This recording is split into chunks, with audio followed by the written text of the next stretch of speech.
까지는요. 근데 이제 헤비테일 방식인 경우에는 그 이제 선박 건조 자금을 거의 마지막에 인도할 때 한 80% 정도를 주기 때문에 그 사이에 한 2년 동안 건조할 때 필요한 건조 자금은 조선소가 스스로 마련을 해야 됩니다. 그러니까 은행으로부터 대출을 받아가지고 건조를 해야 되는 것이죠. 그래서 제가 뭐 대우조선의 이제 사회이사로 있는데 저도 몰랐던 사실인데 우리 이제 신문에는 야 지금 LNG 뭐 대한민국이 뭐 수십 척 발주받았다고 막 언론에서 이제 대스특필하지만은 경영진들은 사실 머리가 아픕니다. 네, 저희가 일어나는 게 정말 큰 소문 중에 하나가 5월 그래서 그거를 이제 더 이상은 묻어두지 말고 이야기를 꺼내서 여러 의견들을 모아서 뭐 1번과 유사한 경우인데 이거는 이제 하나의 어떤 사례집처럼 쌓아 나가자는 거죠. 뭐 사실 사례를 제가 생각을 해보려고 했는데 잘 떠오르지가 않아요. 그게 이 예, 계속하겠습니다. 예, 그래서 지금 이제 LNG 선박을 많이 수주하면 수주할수록 헤비테일 방식이라면은 이 경영진이 너무 힘든 겁니다. 아유, 내년에 이게 저 현금이 없어갖고 철판 사와야 되는데 이제 어렵다는 거죠. 그래서 이 부분이 조선소가 가지고 있는 내재적인 이게 한계 어려운 점인 것 같아요. 그러니까 저도 뭐 해운 쪽에 쭉 이렇게 해상법하고 이 선박 건조 이렇게 했는데 그 내부적인 사정을 몰랐지만 이제 최근에 가서 내부적으로 이렇게 들어가 보니까 이게 조선소가 갖고 있는 이런 위험이 있다. 내재적인 위험이 있다. 그러니까 뭐 현금을 쌓아놓고 조선하는 건 아니지 않습니까? 만약에 현대중공업 같은 경우는 이제 현금력이 있다면은 이제 충분히 그렇게 할 수 있는데 좀 사정이 나쁜 조선소의 경우에는 이게 돈을 빌려야 되는데 부채 비율이 높으면 은행으로부터 대출을 받지 못하거든요. 그러니까 사채를 발행한다 또는 신주를 발행한다 이런 것도 다 어렵단 말입니다. 그러면 이걸 이제 어떻게 해줄 것인가 이게 하나의 숙제인 것 같아요. 제가 좀 그동안 조선업에 뭐 종사하면서 조선업을 세계 1위로 이끌어온 많은 숨은 주역들이 좀 계시지 않습니까? 근데 제가 생각할 때는 우리가 법학이나 경영학의 입장에서 봤을 때는 특히 이제 해운 쪽에 일하는 분들은 이런 리스크를 왜 지금까지 가지고 있는가 하는 생각이 들었습니다. 그래서 이걸 어떻게 좀 해소해 줄 건가. 그래서 이제 한 몇 달 전부터 이제 이런 뭐 논의가 있었는데 이제 그 대우 같은 경우에는 건조 계약을 체결할 때 좀 많이 주면은 우리가 보통은 이제 4번, 5번이 걸쳐 가지고 5번 하면 20%씩 뭐 계약 때 20% 받고 그다음에 킬 레이링 할 때 또 20% 받고 스틸 커팅 할 때 20% 받고 뭐 이런 식인데 처음에 한 50% 정도 현금을 주면은 할인해 주겠다 이거죠.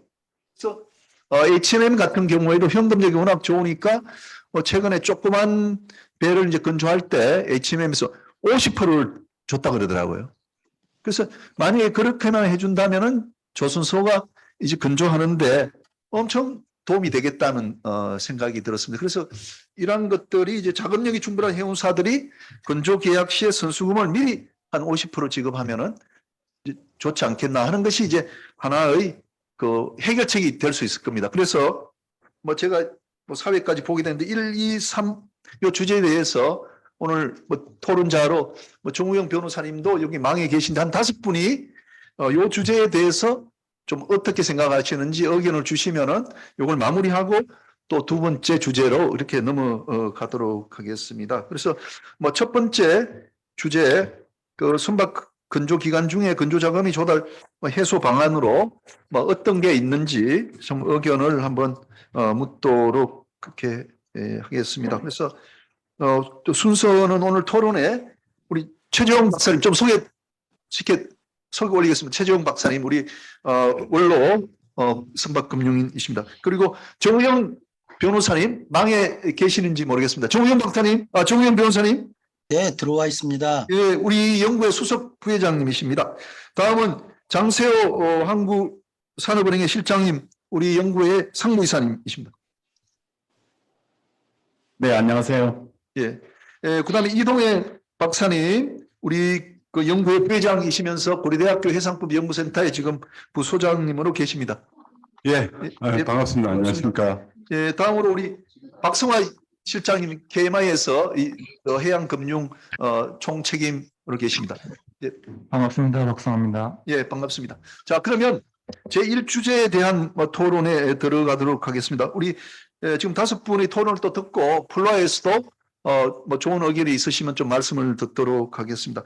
그래서 제1주제에 대한 토론을 열도록 하겠습니다. 우선 최재형 박사님부터 말씀을 듣도록 하겠습니다. 예, 최재형입니다. 안녕하십니까.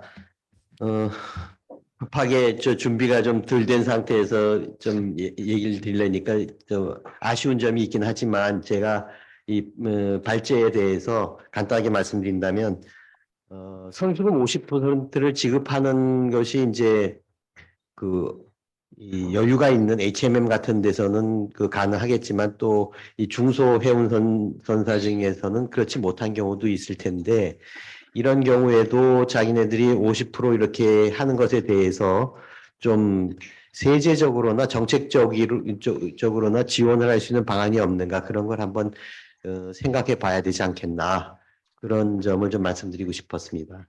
예, 감사합니다. 예, 간단하게 예, 말씀드리겠습니다. 중소해운 선사가 50%로 성금을 주게 되면은 그 조선소가 이제 할인해 주는 것 플러스해서 좀 세제적인 지원도 해주면 좋겠다는 아이디어를 내셨습니다. 감사합니다. 다음은 정우영 변호사님 부탁드리겠습니다. 예, 저는 무슨 방안이 있는 건 아니고요. 왜 헤비테일이 될까? 그거부터 좀 생각을 먼저 해봐야 되지 않나 하는 생각이고요. 제가 최근에 이제 살던 곳이 아파트 재개발로 나와 있는데 그동안 분납금을 기간 동안에 아주 꼬박꼬박 내고 있습니다. 추가 부담금을. 과거에 선박 건조 계약 SJA 폼도 보면은 20%씩 선박의 공정에 따라 이렇게 차곡차곡 주고 우리 민법에서 도급 계약도 보면은 건물 지은 도급 목적물이 건축되어감에 따라서 돈을 나눠주는 게 정상적인데 왜 헤비테일이 점점 되어 갈까 하는 게 먼저 문제인 것 같아요. 제가 그냥 저의 막연한 추측입니다만은 아마도 경쟁이 심하다 보니까 상대방한테 더 좋은 조건으로 이렇게 헤비테일로 주기 시작한 거 아닌가. 조선소가 스스로 이게 원칙이 아닌데 조선소가 이렇게 먼저 한 게 아닌가 하는 생각이 들어서 어떻게 보면 우리나라가 최고의 조선소이고 그 질에 있어서 세계 1위라고 한다면 이렇게 약한 계약 조건을 계속 유지하는 게 바람직한가 이거부터 먼저 말씀을 드리고 싶고요. 우리가 과거에부터 금융에서는 이렇게 헤비테일이 될 경우에 몇 가지 뭐라고 그럴까요? 꼼수라고 그럴까요? 금융적 방법을 조선소가 써왔습니다. 어떤 걸 써왔냐면 미래에 받을 선박 건조 대금을 미리 팔아버리는 거죠. 팩토링이라던가 또는 선박 여러 개를 모아서 포페이팅을 한다던가 또는 선박 여러 개를 모아서 자산 유동화를 한다던가 이렇게 해서 사실은 미래에 받을 현금을 담보로 해서 자금을 조달하거나 또는 미래에 받을 매출 대금을 선박 건조 대금을 미리 팔아서 캐시플로우 유동성을 확보하는 그런 방법들을 조선소들이 써왔습니다. 근데 이렇게 하려고 하면 어려움이 많아요. RG 발행한 은행으로부터 동의도 좀 받아야 되고 그 다음에 RG 발행한 은행들이 캅하고 있는 선수금 부분을 빼고 나머지만 팔아야 된다는 그런 어려움도 있고요. 두 번째는 이런 걸 팩토링을 하거나 포페이팅을 하거나 유동화를 한다고 해서 그게 꼭 좋은 게 아닌 게 소위 할인 가격, 할인율이 얼마이냐에 따라서 조선소의 이익이 될 수도 있고 또 조선소의 불이익이 될 수도 있어요. 그래서 기술적으로는 자산을 확보할 수 있는 방법들은 있겠지만은 더 근본적인 문제는 헤비테일을 가능하면 좀 지양하고 과거처럼 이렇게 나누어 받는 방식으로 조선소가 더 노력하면 어떨까? 그 조선소의 현황을 잘 모르면서 막연히 한번 그렇게 생각해 봤습니다. 예, 정 변호사님 대단히 감사합니다. 제가 알기로는 좀 몸이 크게 좋지 않다고 들었습니다만, 그래서 오늘 내려오시지도 못하셨는데 오늘 또 이렇게 좋은 토론해 주셔서 너무 감사합니다.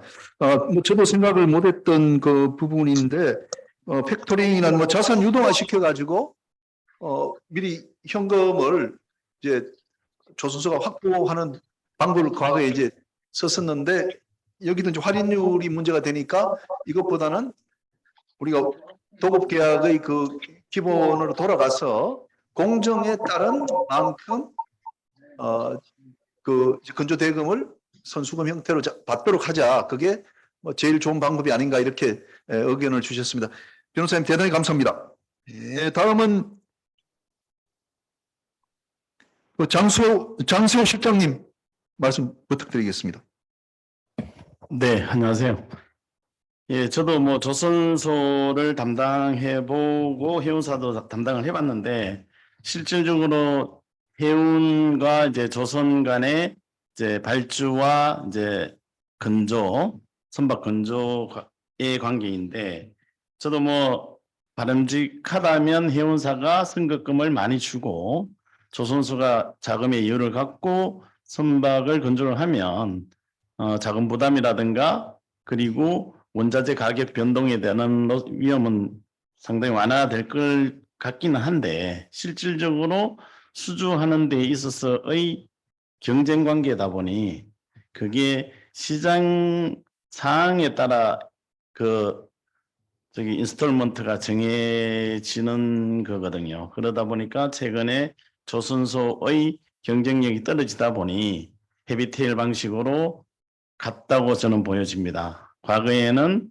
뭐 탑 헤비 방식도 있었다고 합니다. 50% 먼저 주는 그런 식도 있었다고 하는데 통상적으로는 이제 이퀄 인스톨먼트라고 해서 20%씩 좋았죠. 그게 저도 뭐 개인적으로 가장 바람직하다고 하는데 그렇지만 현재 시장 상황 자체가 헤비테일 방식이고 거기에 따라서 국내 조선소가 건조를 많이 수준을 많이 하고 있는데 그러면은 그냥 둘 것이냐에 대해서는 뭐 상당히 고민을 해봐야 될 거라고 생각합니다. 그래서 저는 뭐 지금 대기업 조선소의 경우는 사실은 파이낸싱에 크게 문제는 없다고 봅니다. 수출입은행이나 산업은행에서 운용자금을 주든가 제작금융을 통해서 뭐 제가 볼 때는 저리의 자금을 지원하고 있기 때문에 크게 문제가 없는데 실제로 가장 큰 영향을 받는 데가 중소조선소거든요. 그런 쪽에 좀 더 자금을 줄 수 있는 방안을 강구해야겠다. 그 부분에 있어서 아까 정우영 대표 변호사님도 말씀하셨지만 실질적으로 그 선박 건조를 했을 때 받는 돈이 제작금융이라든가 운영자금을 상환하고 남을 정도로 충분한 수익성만 확보된다면 그리고 그 선박에 따르는 대금이 다른 선박과의 혼장 그러니까는 섞이지만 않는다면 그 현금 흐름을 기초로 한 파이낸싱을 정확하게만 해준다면 어느 정도의 자금 부담에서는 중소조선사가 벗어날 수 있지 않을까 하는 생각이 드는데 과연 그렇게 고생해가면서 금융기관들이 파이낸싱을 해줄지가 사실은 좀 의문시되고 통상은 이제 운영자금 얼마 줘버리고 뭐 관두는 형태가 대부분이거든요. 그런 식의 조선소의 자금 수요에 맞는 좀 더 철저한 분석에 의한 파이낸싱을 해주면 중소조선사 같은 경우는 엄청난 도움이 될 것 같다는 생각이 드네요. 예, 감사합니다.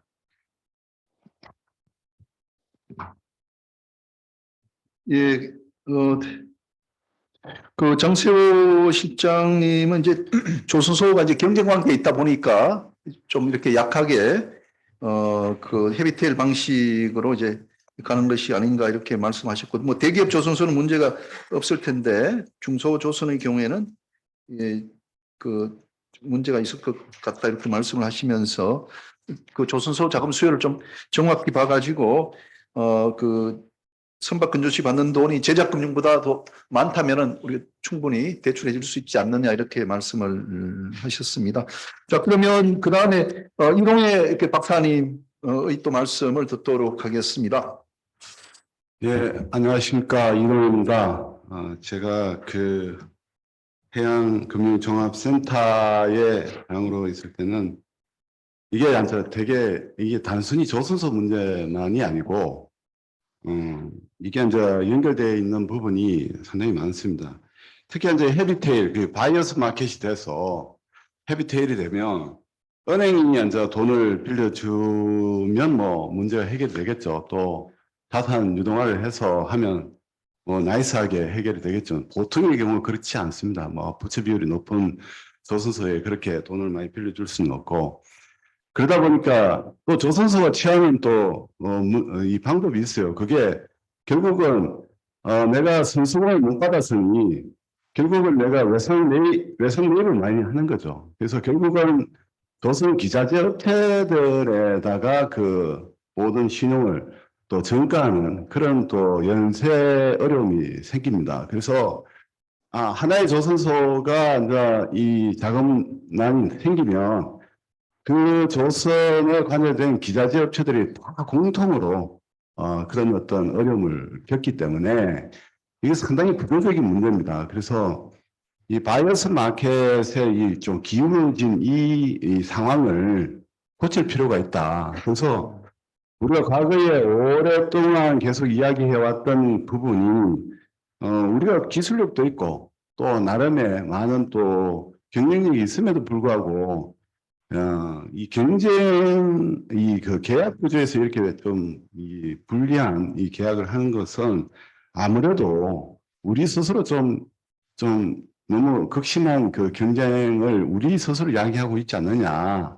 그래서 지난 세월 우리가 오랫동안 지금 그 조선업의 이강 체제라든지 또 중형 조선소의 특화 문제라든지 이런 부분들을 이야기하면서 계속 해왔는데 이 문제도 그 문제와 같이 연관해서 해야 될 겁니다. 왜냐하면 결국 부채 비율이라는 것도 부채 나누기 자기 자본이거든요. 결국은 수익이 계속 창출이 안 되는 경우에는 자기 자본이 줄어들어서 같은 어떤 형태의 부채라도 부채 비율이 올라갈 수밖에 없습니다. 그래서 수익성을 확보할 수 있는 경쟁 구도, 우리 한국 조선업이 여러 가지로 장점이 있음에도 불구하고 자생적인 내부적인 그런 어떤 과당 경제 체제가 있는 것은 분명하다. 그래서 이 부분에 대해서는 좀 더 긴 시간, 물론 이제 각 이 금융기관들이 이런 내용을 알고 지원하는 것도 있지만 장기적으로는 이강 체제에 대한 그 심도 있는 연구가 돼야 된다라는 생각이 제 생각입니다. 이상입니다. 네, 감사합니다. 뭐 우리가 또 깊이 생각하지 못한 부분을 또 지적해 주셨는데 그 조선소가 이제 그 외상으로 또 선박을 건조하게 되면은 그 또 외상 매입을 또 조선 기자재에게 또 넘기게 되니까 조선 기자재 또 산업까지도 이제 어려워진다는 그런 말씀을 하셨고 결국은 이게 이제 바이어스 마켓 이걸 고쳐야 되는데 우리가 기술력도 있고 세계 최고이기 때문에 이걸 어떻게 고칠 것인가 말씀을 하셨는데 결국 조선소가 이강 체제로 가야 되는 것이 아닌가 이렇게 말씀하셨고 내부적으로 이제 수익성을 우리가 가지도록 뭐 해야 되겠다는 이제 말씀을 해주셨습니다. 다음은 우리 KMI의 박성화 실장님으로부터 좀 말씀을 듣도록 하겠습니다. 예, 실장 부탁드립니다. 네, 박사입니다. 이게 선박금융 관련해서 실무를 굉장히 오래 하신 분들께서 말씀을 해주셨는데요. 그래서 제가 뭐 더 잘 그런 부분에 대해서는 잘 알지 못할 것 같고 정책적인 부분에서 조금만 말씀드리겠습니다. 그 말씀하신 대로 지금 조선기업의 이제 재무적 좀 안정을 위한 지금 논의를 하고 있는데 결국은 우리나라 해운기업들이 선박을 발주를 잘 할 수 있어야 이런 부분들도 다 해결이 될 것 같은데요. 그 말씀하신 선수금 50% 같은 경우에 말씀하셨듯이 HMM이 지금 현금을 굉장히 많이 가지고 있기 때문에 뭐 50% 지급도 가능하고 할 것 같긴 한데 지금 앞으로 논의하고 있는 것들이 결국은 앞으로 다가올 불황에 대해서 불황기에도 이게 가능하냐라는 부분에 대해서 좀 생각을 해볼 필요가 있을 것 같습니다. 그래서 다들 아시다시피 우리나라 해운 기업이 이제 뭐 경기 역행적 투자를 하고 싶어도 불황기에는 이제 금융이 결국은 되지 않아서 할 수가 없다라는 의견들이 굉장히 많이 있었는데요. 지난주에 이제 저희가 그리스 출장을 가서 이제 선수단 미팅을 좀 하고 왔는데, 너네는 어떻게 이렇게 선박 투자를 잘 하냐라고 물어보니까, 일단 오랜 기간 축적된 감각으로 이제 호황과 불황을 예측하는 것이 가장 중요하다. 그리고 이제 불황기에도 그리스 금융기관과 유럽 금융기관에서 어렵지 않게 금융 조달이 가능하다고 합니다. 이제 자신들의 능력을 이제 금융기관들이 좀 신뢰를 한다는 거죠. 그러니까 우리도 이제 선사가 이제 경기 역행적으로 투자를 하고 선주사를 육성을 해야 이제 조선사들이 이제 그런 게 이제 뭐 여러 재무적으로도 안정을 가질 수가 있을 것 같은데, 이제 이런 불안기의 금융을 조달할 수 있는 정책적으로의 다양한 수단을 좀 만드는 것이 좀 중요할 것이라고 생각이 되고요. 우선적으로 오늘 참석하셨지만 산업은행에서 뭐 열심히 잘 도와주시면 좋을 것 같고요. 그리고 이제 우리나라는 아무래도 민간 금융에서 이제 선박금융 참여가 좀 저조한 편인데, 이런 이제 정부 측면에서 유인책이 좀 필요할 것으로 생각이 됩니다. 예를 들어서 저희가 지금 해수부랑 검토하고 있는 선박 조세리스 제도 같은 경우에도 선사가 뭐 대상이 될 수도 있지만 선주사를 좀 포커싱해서 설계가 된 부분도 있습니다. 이런 부분에 투자자들이 혜택이 돌아갈 수 있기 때문에 말씀하신 대로 선수금을 좀 많이 줄 수 있는 이런 것들을 검토해 볼 수 있을 것 같고요. 그 외에도 지금 뭐 해수부랑 뭐 선박투자사 제도 조세 혜택 부활 등에 대해서 검토를 하고 있고, 또 이제 뭐 지금 요새 채권 시장이 안 좋긴 한데 선사가 선박 건조를 위해서 녹색 채권을 좀 발행하고, 이에 대해서 해양진흥공사가 보증하는 형태의 다양한 금융 조달 방안을 좀 검토해 보는 것이 좀 좋을 것 같다는 생각입니다. 이상입니다. 예, 실장님, 감사합니다. 그 그리스의 그 선주사 그 말씀을 하셨습니다. 그 그리스는 이제 경기 역행적 금융이 이제 가능하기 때문에 그 선주사가 이제 육성이 된다 그렇게 말씀하셨고, 결국 선주사 육성이 되면은 이제 그 선주사가 이제 자금력이 있기 때문에 우리 조선소에도 헤비테일 방식이 아니라 이제 그 좀 더 유리한 그런 이제 정상적인 그 금융을 할 수 있지 않느냐 이런 그 말씀이신 것 같습니다. 좀 다음은 우리 플로에서 좀 말씀을 좀 듣도록 하겠습니다. 우리 플로에서 좀 말씀하실 분 있으시면은 좀 말씀 좀 부탁드리겠습니다. 우리 그 정필수 박사님 부탁드리겠습니다. 예, 저는 오늘 선박건조 금융법정책연구회에 처음 참석을 했는데, 좀 마침 우리나라가 굉장히 그 큰 변화에 직면하고 있고, 이런 변화를 수용하는 데 있어서 각 부분별로 고민이 따르지 않을 수 없다고 생각을 하고, 그러한 여건은 조선 해운을 포함한 분야에서 예의가 아니라고 생각을 합니다. 우리는 과거 신속한 발전을 추진해왔던 그 시기에는 모든 것을 일관화하고 인테그레이션 하는데 치중을 했습니다. 그래서 목적 지향적인 그런 정책을 많이 해 왔었는데, 이제 우리가 상당한 수준에 올라선 이 시점에서는 계속 그렇게 일관화된 정책 추진을 목표로 하기보다는 다양한 분화된 그런 산업 분야가 서로 경쟁도 하고 또 협력도 하면서 인테그레이션을 새로 추구하는 새로운 국면을 창출해 가는 그런 전환기에 있다고 생각을 해요.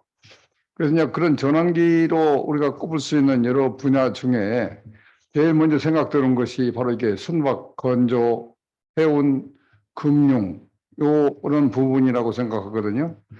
이게 새로운 분야를 하나 마켓으로 볼 때에 수요는 해운 쪽에서, 그다음에 공급은 조선 쪽에서, 그리고 이 해운과 조선을 연결해 주는 중간에 과거에 큰 역할이 없었던 것으로 보이는 금융이 들어가서 새로운 마켓을 이렇게 형성을 하고 있는데, 이제까지 우리가 대해 왔던 각 그 부문별 시장에서의 애티튜드는 좀 변화시켜야 되지 않을 것인가. 특히 이 금융 부분은 과거에 산업은행, 수출은행에서 선박건조 자금을 지원하던 것이 지금은 해양금융공사에서 상당한 포션을 차지를 하고 있고, 아까 말씀드렸던 것처럼 대형 조선소가 아니라 조선소의 그 사활이 달려있는 그런 금융 조달이 가능해질 수 있는 그런 루트도 만들어졌기 때문에 이제 모든 것을 새로운 국면에서 보고 그 장르를 새로 창출해 나가야 하는 그런 시점이 있다, 그런 생각이 듭니다. 그래서 과거에 했던 방법을 그대로 준용할 것인지, 아니면 또 새로운 모델을 창출해서 그런 모델로 발전시켜 나가야 할 것인지를 우리 선박건조금융정책연구회에서 새로운 과제로 가지고 연구를 해야 할 것이 아닌가, 그런 생각도 듭니다.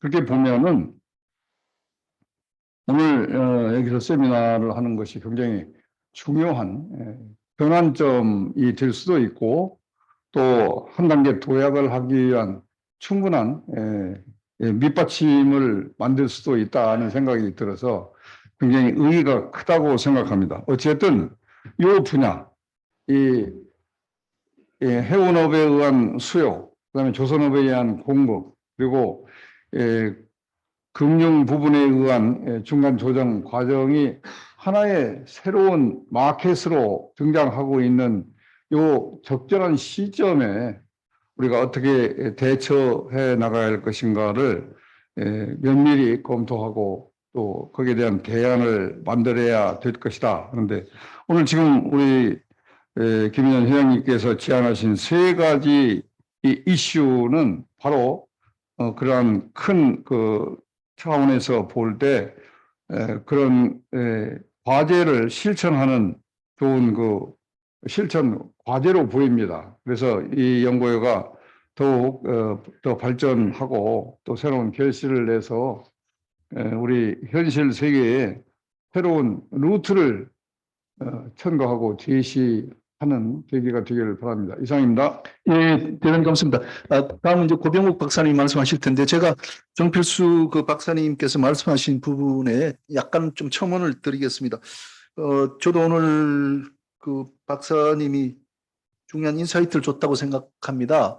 박사님께서 우리가 해운에서 수요를 만들고 조선에서 공급을 하고 그 중간에 그 선박금융이 들어간다. 근데 새로운 변화는 뭐냐면은 이제 해양진흥공사라는 뭐라는 경기 역행적인 그 조선 선박금융을 할 수 있는 기관이 생긴 것이 아니냐, 이런 말씀을 해주셨거든요. 근데 거기에는 이런 취지가 포함이 되어 있는 것 같습니다.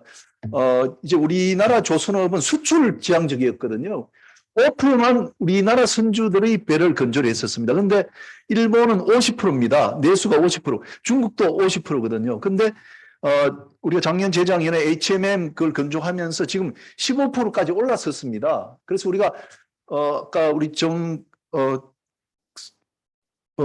박성화 실장도 그런 말씀하셨습니다만, 선주사를 우리가 만들어서 그 우리나라 조선소에 건조를 하게 되면 적어도 내수가 30%까지 우리가 끌어올릴 것을 목표로 한다면은 박사님이 말씀하시는 우리 해운이 조선에 대한 수요를 창출할 수 있다는 것이 이제 현실화되는 이야기거든요. 과거에는 우리 해운이 우리 조선의 수요를 창출하지 못했거든요. 그러니까 박사님이 말씀하시는 새로운 변혁이다 하는 것이 정말 크게 와닿는 것 같습니다. 우리 조선업을 제대로 갖고 가기 위해서는 이게 내수가 30% 되지 않으면 우리 어렵다고 보거든요. 지금 수주를 우리가 많이 받아도 어려운 게 뭐냐면 건조할 인력이 없습니다. 20만 명 있다가 지금 9만 명으로 줄었는데 사람이 없거든요. 사람이 오지를 않아가지고 건조가 어렵습니다. 그거는 뭐냐면 우리가 물량이 없었기 때문에 외국에서 수주를 못 받았기 때문에 사람을 내보낸 것이거든요. 근데 우리가 내수만 있다면 그런 일이 없었을 것이거든요. 그래서 일본이 지금도 불황이지만 계속 안정적으로 갈 수 있거든요. 그래서 지금 박사님이 말씀하시는 우리 해운 자체에서 좀 수요를 만들어 가지고 조선에서 공급하고 또 선박 금융이 들어가는 이 새로운 모델이라는 것은 우리가 앞으로 10년, 20년 우리 선박 이제 금융, 해운 조선이 가야 될 방향이 아닌가 이런 생각이 들어서 좋은 말씀에 감사하다는 말씀을 드립니다. 자, 다음은 우리 고 박사님께 마이크를 드리도록 하겠습니다. 예, 안녕하십니까. 해양수산개발원의 고병욱입니다. 예, 오늘 이 세미나 들어와서 많이 배우고 있습니다. 제 생각을 좀 간단히 말씀드리는 게 좀 도움이 될까 싶어서 말씀드립니다. 제가 이제 이 세미나에서 알게 된 게 제가 이제 좀 수용이 되는 부분은 이 조선소 간의 경쟁으로 뭐 이렇게 아시겠지만 한국, 중국, 일본이 대표적인 조선 국가로서 지금 경쟁이 격화되어 있습니다. 그리고 국내 내부적으로도 보면 지금 대우조선해양이 현대중공업 인수합병되는 게 그 유럽의 경쟁 당국의 반대로 이제 좌절됐거든요. 예, 이런 측면에서 지금 이제 경쟁의 강도를 낮추는 거는 어렵지 않나. 그러면 이 경쟁이 격화되어 있는 상황을 우리는 수용을 해야겠다. 그러면 문제가 이제 지금 발제해 주신 것처럼 헤비테일 방식으로 조선소들이 일방적으로 불리한 그 계약 조건을 수용을 해야 되는 상황인데, 그럼 어떻게 이 도전과제에 우리가 대응해 나갈 거냐. 그래서 좀 생각을 해보면 결국 문제가 되는 건 아까 할인율 문제도 있었지만 할인율이 높게 나오는 이유 자체도 결국은 발주사가 원래 계약했던 대로 계약을 이행할 건지에 대한 불확실성에서 나오거든요. 그래서 발주사의 계약 이행이 될지 안 될지에 대한 위험이 있는데, 이제 계약을 변경하거나 아니면 디폴트 선언을 하겠죠. 문제는 뭐냐면 이 계약 변경이나 불허가 나는 게 어느 정도 이 통계적인 그러니까 위험 관리를 할 수 있을 정도로 이렇게 나타나면 되는데, 아시겠지만 아마 이게 쏠림 현상이 있을 겁니다. 예, 만약에 문제가 생기면 쏠려서 나타날 텐데, 그러면 통계적 위험 관리 기법이 적용되기에 좀 어려울 거라고 생각이 듭니다.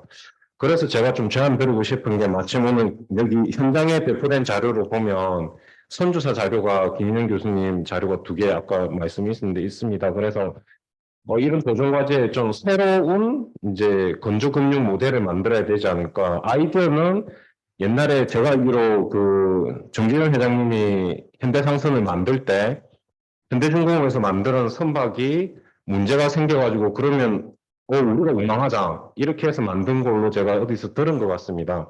그거하고 비슷합니다. 계약 변경하거나 디폴트가 난 그 발주사에게 자금 부담을 일정 정도 시키고 나머지 잔금에 대해서 처리를 할 수 있는 전문 구조조정 선주사. 지금 이제 선주사 논의가 굉장히 많은데 이런 기능을 할 수 있는 선주사 컨셉도 도입이 가능하지 않을까.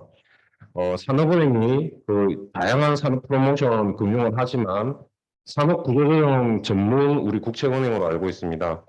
그런 이제 역할을 할 수 있는 전문 구조조정 선주사 설립이 좀 검토되면 어떨까?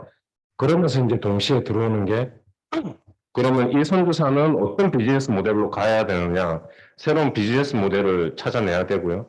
그 다음에 아까 제가 일부 자금은 발주사에게 부담시킨다 그러는데 이것도 아마 계약상에 좀 혁신적인 조항이 아마 들어가야 될 것 같습니다. 그래서 요약해서 말씀드리면 새로운 선주사 비즈니스 모델과 새로운 계약 혁신을 통해 가지고 좀 새로운 건조금융 모델을 만들면 이 경쟁이 격화된 상황에서 우리가 열의에 있어서 받아들일 수밖에 없는 이 상황을 돌파할 수 있지 않을까 이렇게 생각이 듭니다. 이상입니다. 예, 감사합니다. 우리 고병욱 박사님은 경제학 박사님이십니다. 그래서 이 경제적으로 참 분석을 좀 잘하셨는데 이제 헤비테일 방식은 이거 우리가 바꿀 수 없을 것이다. 지금 현대중공업하고 그 대우하고 이제 합병이 이제 불발이 됐기 때문에 3대 대형 선사 체제로 가게 된다. 그걸 이제 우리가 상수로 두고 본다면은 뭔가 이제 새로운 것이 있어야 되는데, 결국은 그 우리가 선주사를 전문 구조 조정형으로 이렇게 하게 되면은 우리 발주사가 대한민국 조선소가 건조를 끝까지 못 해줄 것이다 하는 그런 이제 문제들이 좀 해결되면은 결국은 더 힘이 생기는 것이 아니냐 이렇게 이제 말씀을 하셨고, 그리고 계약도 조금 새로운 혁신이 필요하다 이렇게 말씀을 하셨습니다. 좋은 말씀 감사드리고, 혹시 우리 오늘 또 선박금융 건조 쪽에 오래 근무하신 하문건 전 삼성 중공업의 부사장님 나오셨는데 혹시 좀 의견 있으시면 좀 말씀 좀 부탁드리겠습니다. 예, 제가 뭐 정확한 그 상황을 이런 부분에 대한 정확한 상황을 잘 모르기 때문에 제가 아는 범위 내에서 우선 말씀을 좀 드리겠습니다. 일단 이 선수금이 좀 아까 이제 20%씩 몇 번 나눠서 이제 주게 되면은 안정적으로 조선소가 운영이 될 수 있지 않냐 하는 거에 대해서는 저도 동의를 하고요. 근데 이게 그 헤비테일 방식으로 가거나 안 그러면은 뭐 선수금을 7, 80%씩 받는 경우도 있었습니다. 한참 조선 경기가 좋았을 때 2004년, 5년, 6년 이때는 선수금을 50% 이상을 받은 적도 있었습니다. 그래서 이거는 제가 보는 견지에서는 이런 식으로 이 선수금이 변동이 되는 거는 시장의 상황에 따라서 결정이 되는 걸로 보여집니다.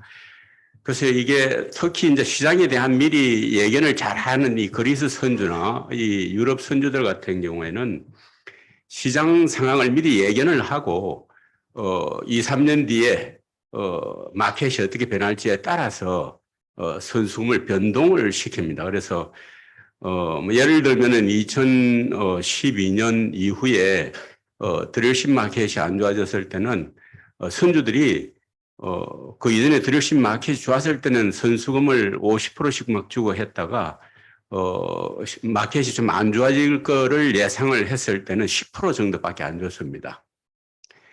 그래서 이거는 그 조선소가 이렇게 선수금의 비율을 결정할 수도 있지만 실질적으로는 마켓의 상황에 따라서 결정이 된다라고 보는 게 정하지 않을까 하는 생각이 들고, 그래서 일단 선수금에 대한 이런 부분들이 변동성이 있는 부분을 좀 더 안정적으로 가져갈 수 있는 어떤 그 제도적인 지원이 될 수 있다면은 조선소도 조금 안정적으로 되지 않을까 하는 생각이 좀 듭니다.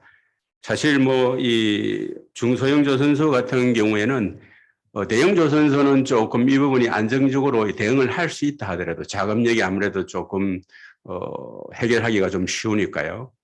근데 중소조선소 같은 경우는 실질적으로 배를 수주를 하고 나서도 금융 문제, 이 파이낸싱이 해결이 안 돼서 배를 오히려 짓지 못하고 수주를 되돌려주는 어떤 그런 경우도 지금 발생을 하고 있고, 조선소에 또 이 수주한 프로젝트에 대한 이익률이나 이런 것들이 상당히 문제가 되는 경우들이 있어서 지금 뭐 아까 말씀하신 그 인력 그 수급 문제나 이런 부분들도 뭐 많이 아쉽지만은 결국은 그 이런 부분들이 좀 이익률이 낮아지다 보니까 그 일하던 사람들이 아무래도 뭐 월급을 많이 주는 쪽으로 이동이 되고 이런 현상들이 지금 벌어지고 있는 것 같습니다. 그래서 이게 뭐 선수금 부분이 제가 볼 때는 조금 그 시장 마켓을 하여튼 마켓을 잘 읽고 그다음에 그게 그 시스템적으로 대응할 수 있는 제도가 마련되면 좋겠다는 게 제 개인적인 생각입니다. 네, 이상입니다. 예, 감사합니다. 그 하 부사장님께서는 이건 선수금 그 프로테이지 이건 뭐 시장 상황에 따라서 되는 것이기 때문에 결국은 이제 좀 제도적인 좀 장치가 마련돼야 되겠다는 이제 원론적인 좀 말씀을 해주셨습니다. 제가 좀 정리를 하겠습니다. 저는 뭐 또 해상법 하나 학자이기 때문에요. 그 평소에 이 선박 건조에 대한 조문이 우리 상법에도 좀 들어와 있어야 되지 않느냐 이런 생각을 좀 오랫동안 해왔습니다. 우리가 이제 그 해상법이라는 것은 이제 선박이 건조돼서 인도되고 난 다음부터 이게 그 운송에 사용될 때 또는 소유자가 소유를 하면서 발생하는 문제를 다루는 것이거든요. 그런데 지금 우리가 논의하는 것은 인도되기 전의 문제거든요. 그래서 이거는 상법에 전혀 규정이 없습니다. 그래서 저는 적어도 두 가지는 상법의 선박 부분에 규정이 들어가야 되겠다고 이제 생각하는 것은 이제 그 건조 중인 선박의 소유권을 누가 가지느냐. 우리가 지금은 이제 그 계약에 따라 가지고 보면은 이제 그 조선소가 가지는 것이거든요. 근데 그 다음에 다른 하나는 뭐냐면은 이건 공정에 따라서 그 건조대금을 지급해야 된다. 그런 것을 상법에 임의 규정으로 넣어가지고 이제 임의 규정이라는 것이 당사자들이 서로 약정하면 약정한 게 먼저 갑니다. 그러니까 헤비테일로 하면은 헤비테일이 되지만 약정이 없을 때는 상법에 있는 내용이 가는 것이거든요. 그러면 이제 공정에 따라서 아까 우리 정우영 변호사님도 말씀하셨지만 도급이라는 건 이제 공정에 따라서 가야 되거든요. 그러면 공정에 따라서 선박 건조대금은 지급돼야 된다 하고 규정이 있으면 약속이 없으면 그게 적용이 되는 거거든요. 그러면 우리가 조선소 입장에서는 이제 그 발주자에게 처음에 계약을 할 때 우리 상법의 입장은 도급 계약에 따라서 그 공정에 따라서 주는 거다. 근데 헤비테일은 이거는 그 규정이 위반되는 거다. 좀 반하는 거다. 이렇게 이야기를 하면서 내고를 하면은 조금 나아지지 않겠나 싶어 가지고 저는 뭐 그 제도적인 장치라면은 뭐 그런 게 있지 않나 싶어서 앞으로 상법 개정할 때는 제가 그 두 가지는 우리가 반드시 넣어 가지고 뭐 이게 조선소를 위한다기보다는 힘의 균형을 맞춰 주는 것이거든요. 우리가 이게 이제 불안정이 적으면 적어질수록 금융에서 이제 대출 이자가 싸집니다. 그러면 선주도 좋고 조선소도 좋기 때문에 뭐 그런 생각을 한번 해보고 있습니다. 자, 그러면 두 번째 주제로 넘어가도록 하겠습니다. 첫 번째 주제에 대해서는 정말 좀 말씀 부탁드리겠습니다.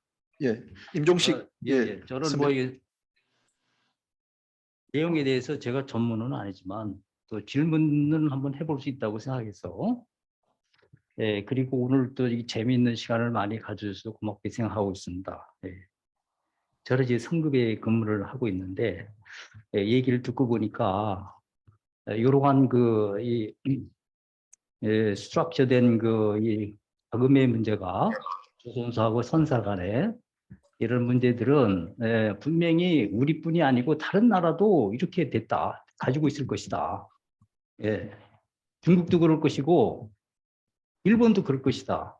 그러면 그 사람들이 어떻게 대처하고 있는지 그거부터 살펴봐야 되지 않겠어요? 그 사람들은 이렇게 하고 있는데 우리는 이렇게 하면 되겠다 하든지 그 사람들 따라 하든지 그 문제가 굉장히 중요하다고 저는 생각을 하고요. 그 사람들도 똑같은 문제를 가지고 있을 거라고요. 조금 전에 뭐 마켓에 대한 영향으로 결정된다고 하면 전적으로 동의합니다, 거기에. 그리고 교수님께서 말씀하신 법으로 규제한다고 그랬는데 우리나라가 국제적으로 이거 선박을 수주하는데 그런 제약이 있으면 우리나라에서 건조를 안 할지도 몰라요. 그러니까 그런 것도 좀 고려는 해야 된다고 저는 그 다음에 이제 결국에는 이제 조선소에서 돈을 받는 것은 그 선주하는데 받게 되겠죠. 그럼 선주는 돈이 많이 없으니까 돈을 은행이나 어디서 가져올 거란 말이에요. 그러면 그걸 선주가 나중에 잘 갚아야 되는데 그걸 갚지 못하면은 다 깨져나가지 않겠습니까? 나중에요. 그러니까 그 선주들이 기초적으로 돈을 좀 벌 수 있는 제도를 우리나라 내부에서 만들어내야 된다. 아까 교수님께서 말씀하셨지만은 뭐 그런 제도가 상당히 뭐 세제랄지 어떤 뭐 계약 조건에 뭐 이런 장기 롱텀의 CVA나 COA 같은 거 뭐 이런 CVC 이런 것들을 갖다가 잘 할 수 있도록 어떤 제도화해서 선주들이 어려울 때에 제자리를 어느 정도 유지할 수 있도록 해주는 제도가 있어야 되지 않겠나 그런 생각을 해봤습니다. 이사입니다. 예, 감사합니다. 요지는 결국은 이제 선주가 그 선수금을 주는 것이니까 선주도 좀 이익을 많이 남길 수 있도록 제도적인 장치를 해보자 이렇게 말씀하셨고 이제 중국과 일본이 뭐 어떻게 하는지 우리가 좀 연구하자 그러셨는데 사실은 이제 조선업은 사실 대한민국이 지금 한 20년 이상 세계 1위이기 때문에 우리가 만들면 그게 스탠다드가 된다고 봅니다. 근데 우리가 이제 선박 건조 계약 SHJ-폼 같은 경우는 일본 걸 그대로 갖다 쓰고 있거든요. 그래서 지금 말씀하신 것처럼 우리가 좀 선도적으로 좀 갔으면 좋겠다는 말씀을 드리고 그다음에 제가 말씀드렸던 이제 그 상법에 이제 근조 대금과 관련된 규정은 세계 어느 나라도 없거든요. 그래서 그거는 이제 우리나라가 좀 만들어 가면은 세계가 따라오지 않겠나 이 생각이 들고, 이제 제가 말씀드렸던 건 이제 임의 규정이라 그래가지고 계약으로 얼마든지 이제 바꿀 수 있는 것이기 때문에 뭐 다른 나라가 그것 때문에 우리나라에 근조 못하고 하는 그런 거는 아니라는 추가적인 설명을 드리겠습니다. 자, 그러면 시간이 또 많이 지났기 때문에 두 번째 주제로 넘어가도록 하겠습니다. 이제 두 번째 주제는 이제 원가의 변동 위험을 이제 줄이는 방법입니다.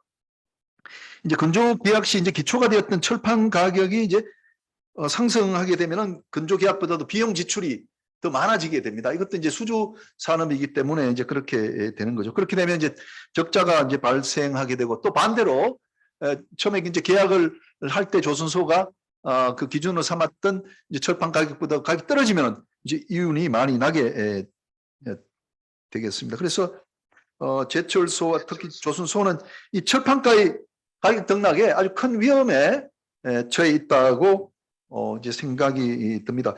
그래서 이제 계약 시에 이 철판 가격에 연동을 시키는 그런 계약이 체결되기도 합니다. 전혀 없는 것은 아니고 철판가가 얼마가 되면은 이제 그 근조 가격을 얼마 올려주는 뭐 그런 형태가 있기는 하는데, 그렇게 하지 못하는 경우도 또 상당히 많이 있는 것 같습니다. 그래서 뭐 어떤 모 회사에 따르면 이제 작년하고 금년 초까지 철판 가격이 톤당 50만 원 하다가 100만 원을 뛰었어요. 한 2, 30만 원까지 갔다가 지금 좀 떨어지고 있는데, 그러다 보니까 이 근조 한 500억 원으로 근조가를 받았는데 이게 다 근조하고 나면 800억 나가버리니까 그 자체에서 적자가 되게 나버리거든요. 그래서 저도 좀 안타깝다. 그걸 왜 그렇게 잘 못하나. 그러니까 처음부터 이제 철판가가 얼마입니다 하고 잘 이제 계약을 체결하면 되는데, 그런 게 또 쉽지 않고, 또 경쟁하는 선사가 조선소가 많다 보니까 이제 이런 어려운 점이 있는 것 같습니다. 그래서 이게 이제 그 해답이 없는 것인지도 모릅니다만은 결국은 그러다 보니까 이제 적자 폭이 또 이제 흑자 폭이 굉장히 등락이 심하지 않습니까? 그래서 이런 것들이 좀 해소될 수 있는 방법이 좀 뭐가 있는가? 그래서 한번 이 부분에 대해서 한번 말씀을 한번 들어보도록 하겠습니다. 가장 좋은 방법은 이제 철판가가 오르면은 성가도 따라서 간다. 또는 선박이 다 건조된 다음에 성가를 이제 매겨서 팔겠다. 그럼 매매가 되지 않습니까? 근데 우리가 조선은 매매가 아니거든요. 물론 이제 그런 여러 가지 방법이 있을 텐데, 우리 또 전문가들 의견을 한번 들어보도록 하겠습니다. 우선 최재형 박사님부터 먼저 한번 말씀 한번 들어보겠습니다. 굉장히 어려운 문제입니다. 이거는 뭐 미리 그러면 철판을 다 확보를 하겠다. 그래 놓으면 나중에 오히려 값이 떨어지면 물론 오히려 좀 비용 면에서 손해를 보는 경우도 생길 상황이 되고요. 지금 오히려 많이 확보를 해놨다가 나중에 철판가에 떨어지면 그 문제가 되지 않을까 싶습니다. 그러니까 이거를 대형 회사들은 어떤 뭐 선물 시장에서 선물로 이렇게 커버를 한다든가 이런 방법을 쓸 수 있겠지만, 중소선사들은 정말로 이 부분에서 힘들 것이고, 따라서 아까 말씀하신 대로 그 조선 기자재사들은 또 더 힘들어질 수밖에 없습니다. 블럭 생산을 하려면 당장 철판이 필요한데, 요즘 같은 경우에는 철강 회사에서 이 선별해서 준다 그러더라고요. 잘 그동안 했던 사람들한테. 그럴 정도이기 때문에 좀 더 이거는 지금 뚜렷한 뭐 방안을 찾기는 어렵겠지만, 그런 부분, 즉 이 운임에도 지금 예를 들면 연료비가 올라가면 올라가는 거에 따라서 보완을 해주는 그런 계약이 있듯이, 이 원가를 좀 이렇게 원가의 큰 변동에 따라서는 이 정도로 좀 개정을 해줘야 된다, 계산을 다시 해줘야 된다 하는 그런 조항이 들어가는 계약이 좀 일반화되는 게 맞지 않나 싶습니다. 이상입니다. 예, 예, 감사합니다. 뭐 우리 저 운송 계약에 보면 모럴레스라고 뭐 5%, 10% 모럴레스 이런 조항 같은 걸 둬 가지고 좀 그 변동폭을 줄여보자 이런 저 제안을 하셨습니다. 예, 감사합니다. 예, 다음은 정우영 변호사님 지금도 계시나요? 네네. 예, 예, 변호사님, 네. 예, 좋은 의견 좀 부탁드립니다. 좋은 의견은 없고요. 우리 최 고모님 얘기하시듯이 뭐 특별한 방법은 없는 거 아닌가 싶고 사실은 저희보다 조선소가 3, 40년 동안 이 문제를 떠안고 해결해 왔습니다. 뭐 철판을 선도 거래를 하든 퓨처 거래를 하든 원달러 수합을 하든 뭐 여러 가지 해칭 방법을 통해서 해결을 해왔고, 우리 시장에서 농담 삼아 뭐 현대는 100% 노출, 삼성은 100% 해칭, 대우는 반반, 뭐 이런 식의 농담이 생길 만큼 이런 해칭을 다 해왔습니다. 근데 이 문제가 유독히 지금 부각되는 거는 사실은 대우조선이 올 2, 4분기 영업이익 발표를 하면서 적자로 발표를 했던 걸로 기억하고 있습니다. 근데 그렇게 하게 된 가장 큰 이유가 뭐냐면 2, 3년 전에 정말 완전한 바이어스 마켓일 때 철판 가격에 연동하지 못하고 전부 선박 건조 계약을 맺었던 건데, 코로나로 인해서 철판 가격, 후판 가격이 급격하게 상승한 게 사실은 최근에 아주 심각한 문제가 된 거죠. 그래서 뭐 이 문제는 그동안 조선소에서 사실은 알아서 잘 대처해왔고 그게 경영 전략이었고, 그래서 조선소에 잘 맡기면 되는데, 현재 발생한 이 문제, 이 급격하게 후판 가격이 증가된 거를 어떻게 좀 미니마이즈 해줄 것이냐 하는 게 문제인데, 이거를 금융 지원을 통해서 캐시플로우를 좀 지원하느냐, 아니면 포항제철이 지금은 자기네들 민간회사라고 주장을 하고 있는데 여전히 국민기업이라고 해서 국내 공급하는 후판에 대해서 뭔가 좀 페이버러블하게 하도록 어떤 산업정책을 펴야 되는가, 뭐 이런 차원에서 일시적으로 접근해야 되는 문제고, 나머지는 조선소에 맡겨야 되지 않는가, 그런 생각을 해봤습니다. 예, 감사합니다, 변호사님. 예, 분명하게 그 말씀을 해 주셨습니다. 지금까지는 조선소들이 잘 해지를 해왔는데, 결국 이건 이제 그 금융 지원을 좀 해주던가, 아니면 그 포철이 또 국민 기업의 성격을 또 가지니까 산업 정책적으로 조금 이제 그 국내 조선소에 대해서는 뭐 가격을 좀 다운시켜 가지고 할 수 있지 않느냐, 그런 의견을 말씀해 주셨습니다. 다음은 장세호 실장님. 예. 잠깐만, 이렇게 하겠습니다. 우리가 시간이 있어서 5시 45분에 마치도록 그렇게 하겠습니다. 예. 네, 저도 뭐 정우영 대표 변호사님 의견과 거의 동일하고요. 실제로 이제 그것뿐만이 아니고 이제 환율이라든가 금리 또는 어떤 경우는 이제 용선료까지도 성과에 영향을 미칠 수가 있거든요. 그래서 성과 연동과 용선료의 연동, 그리고 원자재, 그러니까 후판 가격이 보통 정으로 움직이는 경우가 일반적입니다. 부로 움직일 때는 같이 부로 움직이고 올라갈 때 같이 올라가기 때문에 조선소 협상력에 의해서 그런 부분은 좌우되지 않을까, 이런 생각을 해봅니다. 예, 이상입니다. 예, 감사합니다. 뭐 특별히 제가 요약하지 않겠습니다. 그다음 이봉혜 박사님 부탁드리겠습니다. 예, 하여튼 뭐 기본적으로는 이 원가 관리 문제는 조선소가 오랫동안 해왔던 문제고, 조선소의 성패와 관련되어 있는 문제고요.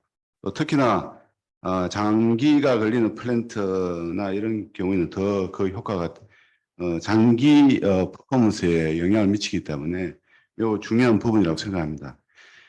전통적으로는 결국 뭐 이 선분할 매도나 또 이 철판 같은 경우는 뭐 퓨처 거래를 통해서 일정 부분을 갖다가 뭐 전략적으로 반이 되든 뭐 100%가 되든 뭐 그렇게 하고 있는 걸로 알고 있고요. 다만 최근에 이제 이 후판 가격이 막 급격하게 오르게 되면서 막 이 문제가 많이 노정이 된 것 같습니다.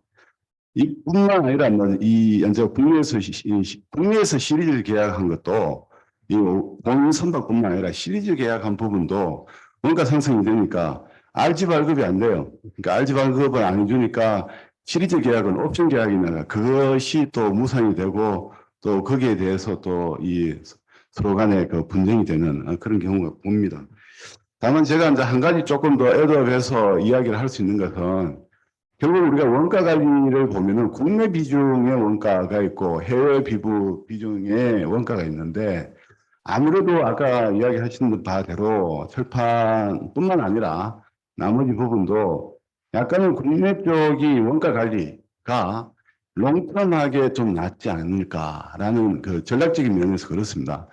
이 해외 부분은 뭐 달러나 금리나 또 여러 가지 환율 문제나 또 여러 형태의 이 이벤트하고 또 연결이 되어 있기 때문에 우리가 예측하기 상당히 어렵고 원가 관리하기가 어렵습니다. 그래서 조선업의 경우에도 이제 계속적으로 우리 원가 비중을 국내 부분을 내려오고 왔지만은 지금은 한 50대 50% 보고 있습니다만은 이 부분을 계속적으로 국내 원가 비중을 좀 높여 나가서 아무래도 좀 더 이 원가 관리가 용이한 국내 포션을 좀 내려나가야 되지 않겠느냐 그런 이야기를 하고 동시에 최근에 환율 문제도 많이 개입되어 있는데요. 이런 부분을 본다면은 뭐 제가 조금 다른 주제지만 어쨌든 원화 금융에 의한 선박의 건조 계약 뭐 이런 부분들도 같이 한번 연구가 돼야 된다라는 생각을 하고 있습니다. 이상입니다. 예, 저 박사님 지금 아까 국내 원가 비중이라는 게 그 금융을 이제 국내 아니요, 그 원가 비중이라는 게 조선 선박을 건조하는 데 들어가는 원가에 코스트가 예. 그 뭐 자재 조달이라든지 인건비라든지 여러 가지가 있을 텐데 그 중에 그 해외에서 조달하는 예. 수입을 해야 되는 예. 그런 부분이 있고 50%. 국내 로컬에 들어가는 코스트가 있고 한데 지금 현재 그게 한 50대 50이라고 봅니다. 또 어떤 부분은 조금 다르겠지만은 선정에 따라서도 좀 다릅니다. 그런데 이런 부분들이 지속적으로 국내 부분의 그 원가 비중이 좀 높아져야 된다. 예. 그러면 좀 원가 관리가 좀 상대적으로 절대적으로는 아니지만 상대적으로 좀 더 용이해지지 않을까 예. 그런 기대를 해봅니다. 예. 예. 아니 현실적으로 좋은 말씀 해주셨습니다. 예. 그러니까 건조하면서 우리가 뭐 건조비가 있으면 50% 지금 50%로 이제 국내에서 구입하고 국외에 구입하는데 국내 비중이 많아지면 아무래도 이제 관리가 용해질 것이다 하는 해결책을 이렇게 말씀을 해주셨습니다. 예, 다음은 우리 박성화 실장님께 또 마이크를 넘기도록 하겠습니다. 네, 참 어려운 주제인 것 같습니다. 각 업계마다 아무래도 자신들 수익을 올리려고 다 협상을 하는 거다 보니까 뭐 이게 정답이 딱 정해져 있는 것 같지도 않고요. 그 인플레이션으로 후판 가격 요즘에 많이 높아가지고 뭐 철강업계랑 조선업계랑 뭐 협의를 하고 있다라고 들었는데 어떻게 진행됐는지까지는 모르겠고 조선기업 이제 수익성이 낮아질 우려는 있다라고 하더라고요. 근데 이미 아무래도 높은 성과에 원자재 가격도 좀 반영된 상태라서 단기적으로는 큰 문제는 없을 것 같은데 앞으로 뭐 이런 상황은 올 것 같지는 않은데 이제 원자재가는 계속 높은 상태에서 성과가 내려간다라고 하면 좀 문제가 될 수도 있을 것 같아서 좀 논의가 좀 필요할 것 같고요. 이런 문제는 아무래도 선사랑 화주도 같이 연결되는 부분이고 결국은 조선사랑 또 연결이 되고 조선사에서 원자재 업계까지 다 연결이 되는 부분인데 저희가 뭐 그 선화주에 대해서는 계속 논의가 있었고 선화주 상생 협력 이런 제도적인 것도 많이 만들어 놨듯이 이것도 뭐 정부가 딱 해결해 줄 수는 없더라도 요 관련 단체나 업계들에서 같이 좀 모여서 머리를 맞대고 좀 협력할 수 있는 방안을 모색해 보는 것도 좋을 것 같습니다. 예, 감사합니다. 이제 선화주와 또 연결시켜서 말씀을 하셨고, 이제 업계가 이제 관련 산업이 모여가지고 좀 해결책을 좀 강구해보자 이런 말씀을 해 주셨습니다. 그러면 이제 플로어에서 또 이 부분에 대해서 좀 말씀을 해 주시면 좋을 것 같습니다. 우리 고병욱 박사님이 경제학 박사님이니까 뭐 이런 다른 산업에 또 예 같은 것들이 있을 것 같은데, 혹시 뭐 고병욱 박사님 말씀하실 게 있으면 해주시고, 우리 함은건 우리 부사장님도 좀 뭐 추가적으로 말씀해 주시면 좋을 것 같습니다. 예. 예. MI 고병입니다. 예, 오늘 세미나 와서 많이 배우고 있는데요. 김윤 교수님 발제문 중에 세 번째 꼭지가 이제 이런 리스크를 해치하는 방안은 없는가 하셨는데, 말씀 들어보니까 이제 큰 대형 조선소 같은 경우는 앞에 문제도 그렇고 근저자금, 그다음에 이제 원가 변동 위험도 그렇고 자체 역량으로 시장에 나와 있는 위험 해치에 사용될 수 있는 다양한 이제 그 금융 상품들이 있기 때문에 그거 가지고 어느 정도 해치가 될 것 같은데, 항상 문제가 되는 게 그런 자체 역량이 없는 부분에서 이 문제를 어떻게 이제 극복할 수 있느냐 하는 건데, 이렇게 문제가 좀 생겼고 지금 여력이 있다라고 생각합니다. 대한민국 내 해운 조선이 여력이 있기 때문에 아까 여러분께서 말씀하셨지만 우리가 선화주의 어떤 상생에서 그 성공한 경험이 이제 많이 축적돼 있습니다. 그래서 이 부분도 저희 연구소도 참여해야겠지만 당연히 이해 당사자들이 좀 머리를 맞대고 모여서 아까 대형 조선소들이 할 수 있다라는 방법이 이제 제가 말씀드리는 거는 여기 이제 조선 관련돼 있는 안에 들어가는 이제 원자재 아니면 부품 이런 것들이 연동되는 기초 상품들의 그 파생 상품 시장이 꽤 발달돼 있습니다. 그래서 뭐 예를 들어서 연료유 옛날에 2008년도에 급격히 올랐을 때 뒤늦게 선사들이 시중 금융기관에서 연료유 해칭하는 상품이 있다는 그걸 뒤늦게 가서 알았거든요. 상품이 나와 있었습니다. 근데 사용을 하지 않고 있었고 그걸 사용을 하지 않아서 일방적으로 그때 이제 유가 부담을 다 지는 국면이었는데, 지금 이것도 조사를 해보면 우리 조선소 기업들, 그다음에 기자재 기업들이 이 리스크에 대응할 수 있는 어떤 툴들이 시장에 많이 나와 있을 건데 그걸 정리해서 제공해 주지 않기 때문에 미처 사용 못하는 경우도 많을 거고요. 그 다음에 이제 해칭하는 방법이 그 아까 계속 말씀이 나온 건데, 이게 상호 간의 그 리스크를 쉐어링하는 방식으로 이 사업 문화가 바뀌면 이게 여러 당사자 간에 윈윈 되는 게 실제로 시뮬레이션을 돌리면 다 나오거든요. 그래서 이런 부분도 선화주 상생에 성공을 했듯이 좀 설득을 해서 우리 기업 경영 문화로 확산을 시키면 극복이 되지 않을까 이렇게 생각을 합니다. 감사합니다. 예, 고 박사님, 감사합니다. 예, 특히 그 2008년 선박 연료유 가격이 많이 올랐을 때 이미 연료유 그 인상에 대한 해칭 상품이 있었는데 우리 선사들이 모르고 있어가지고 좀 유가 인상에 대한 부담을 많이 가졌다, 이렇게 해서 지금도 이런 상품이 있는지 좀 우리가 알아서 좀 중소 조선사들이 활용했으면 좋겠다, 이렇게 말씀하셨고, 우리가 선화주 사이에 이 상생 그 이제 모델이 좀 성공한 것들이 많으니까 조선소와 이제 그 이제 철강 회사 사이에 요 리스크를 좀 서로 쉐어링하는 좀 방법을 찾아서 사업 문화를 바꿔가자, 이렇게 말씀을 해주셨습니다. 혹시 하 부사장 혹시 한 말씀? 앞서서 말씀해 주신 내용들, 특히 이제 대기업 같은 경우에는 뭐 이 지금까지 잘 대응을 하고 있다고 보기 때문에 말씀해 주신 내용들에 동의를 드리고요. 근데 이제 대형 조선소 쪽에서 이런 뭐 원가의 변동 요인이 생기게 되면은 대부분 그 비용이 또 그 하청업체 내지는 기자재 업체나 이런 쪽으로 증가가 되는 게 통상적입니다. 그래서 이제 이런 부분들이 조금 보호를 할 수 있는 방향이 여러분들께서 말씀을 해주셨는데, 특히 이번 LNG의 경우 LNG 운반선의 계약 상황을 보면은 실질적으로 그 원가 연동이 되지 않는 계약들이 많았거든요. 근데 이런 부분들이 대형 조선소 같은 경우는 그런 부분에 대해서도 어느 정도 대응을 가능한데, 실질적으로는 이 선주 쪽에서 원가 연동을 잘 안 시키려고 합니다.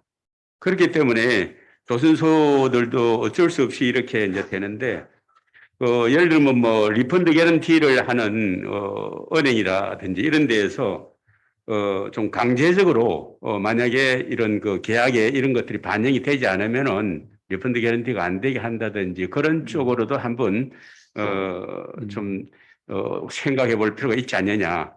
그렇게 해서라도 뭐 대형 조선소도 뭐 마찬가지겠지만은 중소형 조선소나 기자재 업체들도 그 우산 속에 좀 들어올 수 있도록 하면 좋을 것 같습니다. 이상입니다.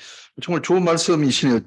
우리가 이제 앞으로 우리나라 선주가 많아진다면은 선주사가 이제 활성화됩니다. 그러면 우리 그 이동희 박사님이 계속 말씀하시는데 이제 한국 선주와 한국 금융기관과 한국 조선소이기 때문에 지금 부사장이 말씀하신 그 RG를 발행하면서 강제적으로 좀 연동화 이제 그 원가가 이제 변동이 되면은 이제 건조가도 이제 연동시키는 것들이 좀 훨씬 쉬워지지 않겠나 이런 생각이 듭니다. 그래서 상당히 좀 희망적인 그런 이제 말씀을 해주셨습니다.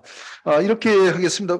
지금 이제 시간이 또 이렇게 많이 또 지났기 때문에 세 번째 요 주제는 뭐 특별히 이제 언론할 사항이 아니라 요 제가 뭐 최근에 이제 알은 내용인데 우리가 선수금을 받지 않습니까? 한 그 1,000억 중에 처음에 한 200억 받게 되면 이게 전부 다 부채로 잡힙니다. 그러니까 부채 비율이 급격히 상승되어 버리더라고요. 그러니까 300% 부채 비율이 막 500%, 600% 하루아침에 그 가버립니다. 그러다가 건조를 하게 되면 또 부채 비율이 또 떨어지거든요. 그래서 조선소가 가지고 있는 그 부채 비율이라는 것은 선수금에 따라 가지고 막 들락날락한다는 사실을 오늘 참석하신 분들, 줌에 들어오신 분들이 좀 충분히 알고 계시면은 될 것 같습니다. 오늘 제가 이제 뭐 사회를 본 요 두 가지 주제에 선박 건조 기간 중에 건조 자금이 뭐 조달 해소 방안 그리고 원가의 변동 위험을 줄이는 방법은 딱 부러지게 우리가 뭐라고는 할 수 없었지만 그래도 우리 전문가들이 굉장히 해결책에 가까운 그런 말씀들을 많이 해주셨습니다. 그 중에 하나가 우리 한국 선주들이 발주를 많이 하면 할수록 우리가 이런 문제를 훨씬 더 쉽게 해결해 줄 수 있을 것이라는 말씀들이 많으셨습니다. 앞으로 우리 선박건조금융법정책연구회가 이 문제를 좀 더 좀 적극적으로 해결할 수 있도록 노력을 해보겠습니다. 그리고 뭐 연구기관이 우리뿐만 아니라 그 대한조선학회가 있습니다. 조선학회가 뭐 그 기술공학을 다루는 뭐 연구 단체이긴 합니다만은 굉장히 큰 그 전통과 힘을 갖고 있기 때문에 우리 법을 또는 정책을 다루는 우리 연구회와 같이 좀 조인트로 또 이런 문제를 해결할 수 있도록 그렇게 노력을 하겠습니다. 이상 제가 본 좌단회는 마치도록 하겠습니다. 감사합니다. 예. 예. 네, 오늘 세명은 이걸로 마치고요. 다음 이제 모임이 이제 저녁 식사